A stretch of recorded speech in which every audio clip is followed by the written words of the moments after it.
is important for Oregon to get off the every 2 year or every 2 times a year switch?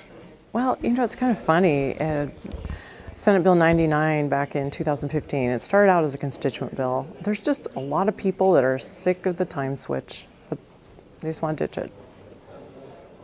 Are you getting much pushback? A little bit, but it's not the majority of the feedback I get. Most are in support of the change.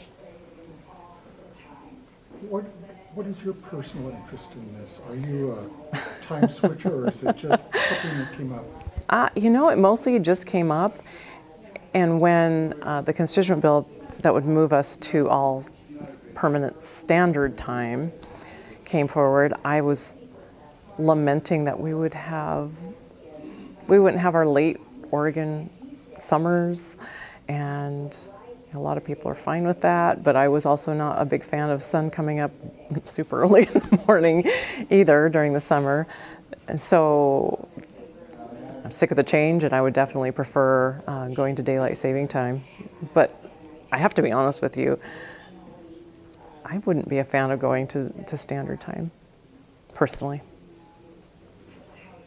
So this is a concept that has been around multiple sessions since I've been here. And the concept is simply, let's quit switching back and forth. So that's where this conversation has started. I've actually been involved in bills in previous sessions to try to get this accomplished. That I don't think we ever really get out of the Rules Committee, but nonetheless, we've talked about it. But as we've talked about it, other states are, and there's 20-some states today are talking about moving away from switching back and forth and staying on some time. Now, some states are still considering standard time, which under current federal law, the state could move to standard time and stay on standard time. In order to stay on daylight savings time, it takes Congress to approve that action. And so along with this bill, there's also a Senate joint memorial that would be requesting Congress to do that. In the state of Washington, their House and Senate has passed this and has been signed by the governor to stay permanently on daylight savings time. In the state of California, nice to see you. Thank you for that. It occurs to me that I'm going to open a public hearing on Senate Joint Memorial 6 concurrently with Senate Bill 320A. So you can speak to both now. Thank you. At town halls and with others, more and more people were convinced that daylight savings time is what made the most sense. Because there's always been concerns about children going back and forth to school in the darkest winter months and how dark it would be.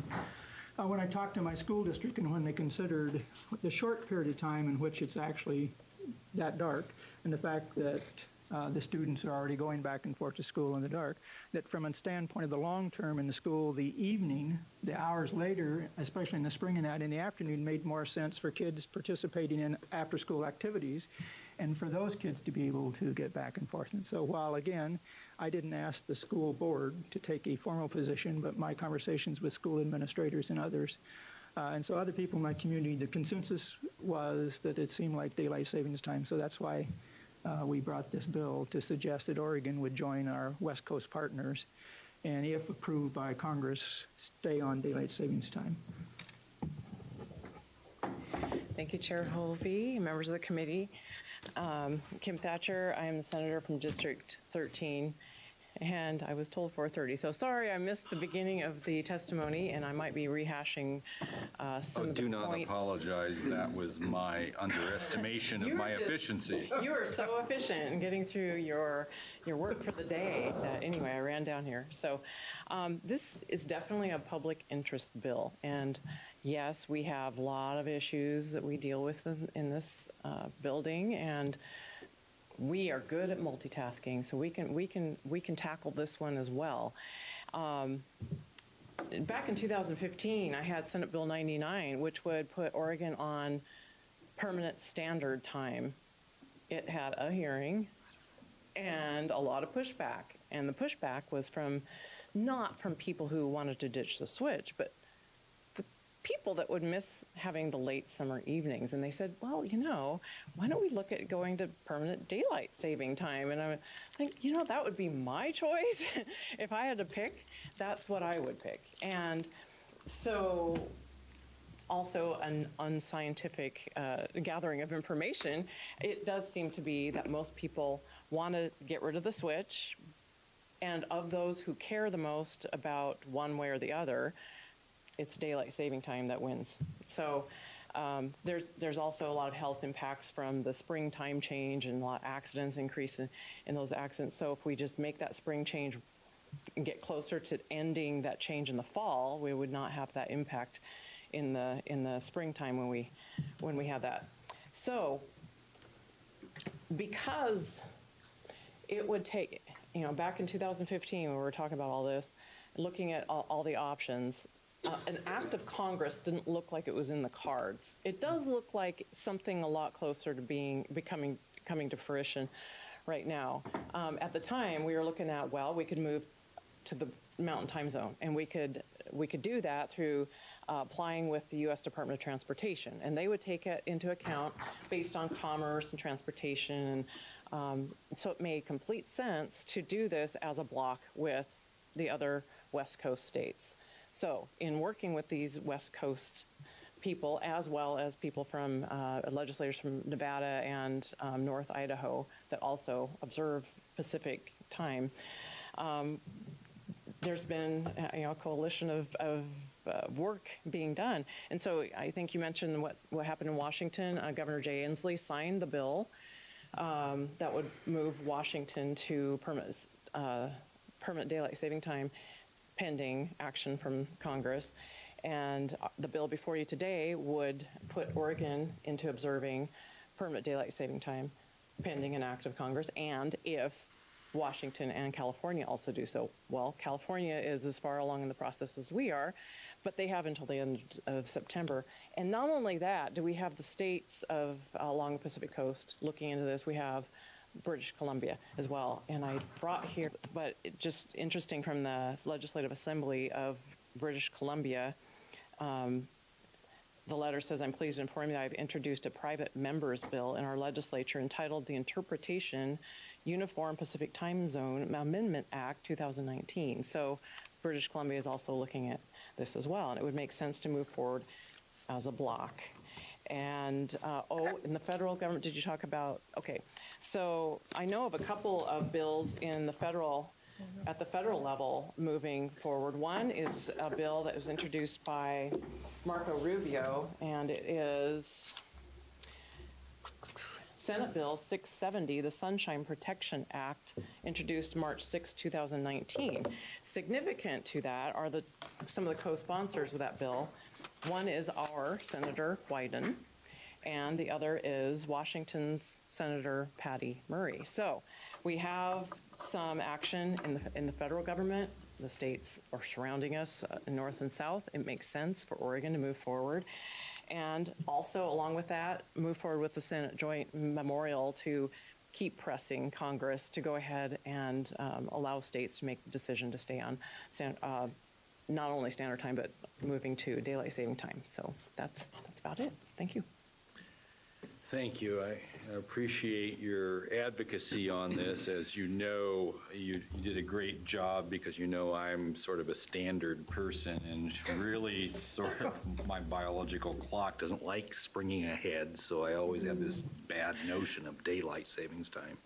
However, I think you do make a compelling case about the economies of both Washington and Oregon and potentially British Columbia being in sync. So yes, because you also like efficiency, Mr. Chair. I just wanted to comment on that. Shed a little light. Shed a little light on my thoughts. Those people, I am not troubled at all by the changing of the time. I enjoy it in the spring. I enjoy it in the fall. As I was telling Representative Lively, I really do. I know it sounds like a Dr. Seuss book. But I understand, I do believe in the green. We've talked extensively about, we've talked a little bit about, I think it is critical, that whole being consistent along the West Coast. I think if that is the only way this is going to make any sense, really. But I do have to publicly speak out against calling it the Sunshine Protection Act. And they Hey, can I do did that not at the mean- federal level, but I just have to say, my courtesy, anything would be a courtesy no if we have to call it that at the state level, because those are the kind of bill titles that just drive me crazy. Is that the bill title on this? That's the federal one. That's the what federal Senator one. I Thatcher did- we referenced had that, and nothing I'm to not, naming. yes. I'm not trying to punish the messenger here, but that was one of those, as you may know, I used to work for Senator Wyden, and one of, I can't believe I'm going to say this publicly, but I am, one of the Team Wyden's things they like to do is to give bill names that turn into acronyms that have to do with the topic of the bill. And while this is not quite that, this still is just cutesy enough to turn my attention. I know, so many feelings. how you really feel. So many feelings. Bill is on the edge right So, now. right? So, no question in there, though. Thank you both for being here and for your advocacy. Thank you. Other questions for this panel? I have a question. I don't know, Representative I always Bowles. do. Thank you, Chair. I was just a quick question of what is the darkest it will get in the morning during this process? And how does that affect some of our industries, especially our agriculture community? All right, I do have that chart, and it's in my paper somewhere. There it is. She's got it. I did a little research online, and different parts of the state, okay, so during the darkest time of year, December 20th, Lincoln City, sunrise would be 8:50, Portland 8:47, Bend 8:36, Burns 8:25. Comment? Representative Bowles. I have a little bit of, well, quite a bit of concern that's very late in the morning regarding to people who get up and, you turn into an outdoor workday from 9 to 6, which has some implications, as well as kids going to school, as well as the fact that I may never get out of bed again because I'm very light sensitive. So those are some of the things I don't have I'm kind of with you. I don't have a problem with the. I enjoy it. I'm just used to it, but I do really truly do have a little bit of a concern of how that's going to affect some of our industries. Thinking that through. Thank you. I would, Mr. Chair, would add that it would be really an ill effect on our industries if Oregon stayed on what we do now and did not line up with the rest of the Pacific Coast. So, just saying. Follow up. Follow I'm up, just going to Representative say I get independent and get irritated that Washington, California gets to decide what Oregon does. Bowles. Other questions or comments for this panel? I want to add one more thing. I'm sorry, Mr. Chair. Just one. I want to make it clear that Eastern Oregon, the Malheur County area, would stay on whatever they're doing right now. So we would not be affecting Eastern Oregon and what they're lining up with the Mountain Time Zone. So I just wanted to make sure that was on the record. Again, in reference to what you've heard here, springing ahead is really difficult for me. It's like a Grimm's fairy tale. So with that, I'll make it stop. Thank you. Thank you very much.